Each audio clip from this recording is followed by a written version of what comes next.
김학의, 장자연 사건 재조사 기간이 연장이 되면서 진실이 드러날지 관심을 모으고 있습니다. 특히나 범죄 사실이 발견돼 검찰 수사로 이어지고 또 권력형 비리 문제까지 수면 위로 올라올 경우 파장은 더 거세질 전망입니다. 계속해서 법조팀 양희력 기자와 알아보겠습니다. 자, 양희력 기자, 네. 결국 한 갈래는 조사고 한 갈래는 수사 이런 상황인데 일단은 재조사 중이긴 한데 검찰이 그럼 지금 오늘 그 브리핑 내용을 보면 바로 수사에 착수한다는 건가요? 어떻게 읽으세요? 오늘 오전에 법무부 장관이 한번 발표를 하고 오후에 국회 대정부 질문에 갔는데 오전 상황 발표 내용을 들어보면 약간 그런 느낌을 받기도 합니다만 실제는 조금 다를 것 같습니다. 오전에 박상기 법무부 장관이 긴급 대책 발표를 할 때 이렇게 밝혔습니다. 진상규명 작업과 동시에 드러나는 범죄 사실에 대해서는 신속하게 수사로 전환하여 검찰이 수사에 착수하게 할 계획입니다.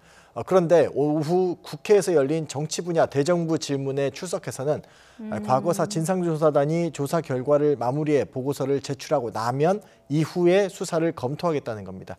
직접 한번 들어보시죠. 만약에 지금 재수사를 할 필요가 있다 생각하면 좀 더 신속하게 재수사를 해야 된다고 생각하는데 어떻습니까? 제가 생각하기로는 2개월까지는 가지 않을 거라고 보고 있고요.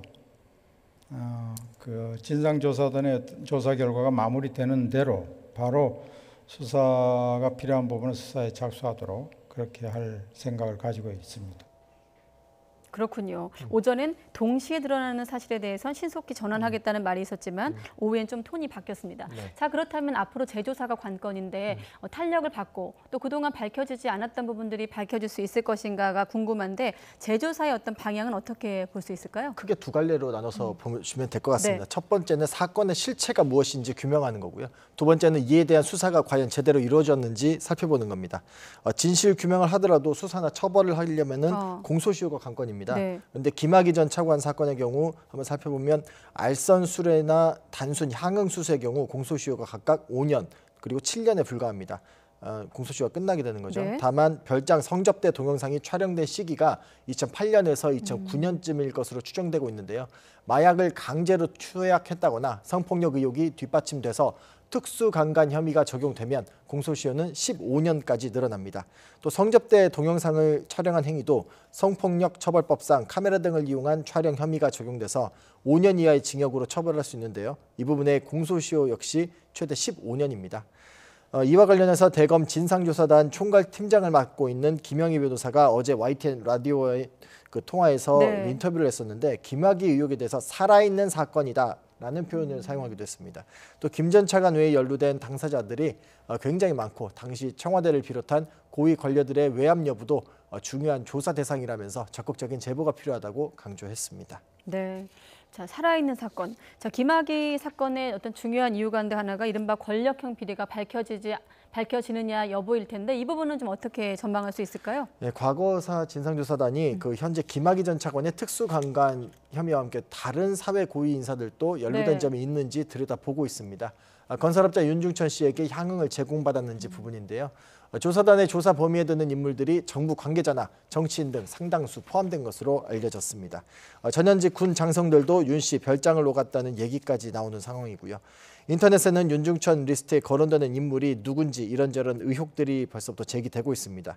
이 때문에 재조사 과정에서 관련 의혹들이 드러나거나 행여나 검찰이 수사에 들어갈 경우 그동안 드러나지 않았던 권력형 비리로 번질 가능성이 충분합니다. 그렇군요. 자 그리고 또 한 가지 사건이 이제 버닝썬 사태인데 김부겸 행정안전부 장관 역시 이번 버닝썬 사건에 대한 강한 수사 의지를 밝히지 않았습니까? 그렇습니다.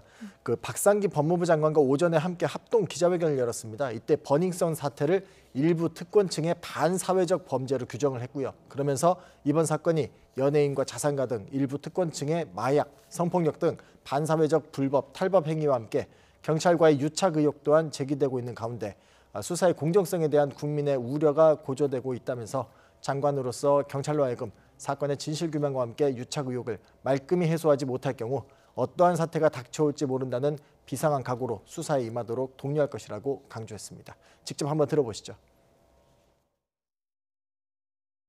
경찰관의 유착 관련 비위가 사실로 밝혀질 경우 지위 고하를 막론하고 엄벌에 처할 것입니다. 네, 지금까지 법조팀 양희력 기자였습니다. 네, 수고했습니다.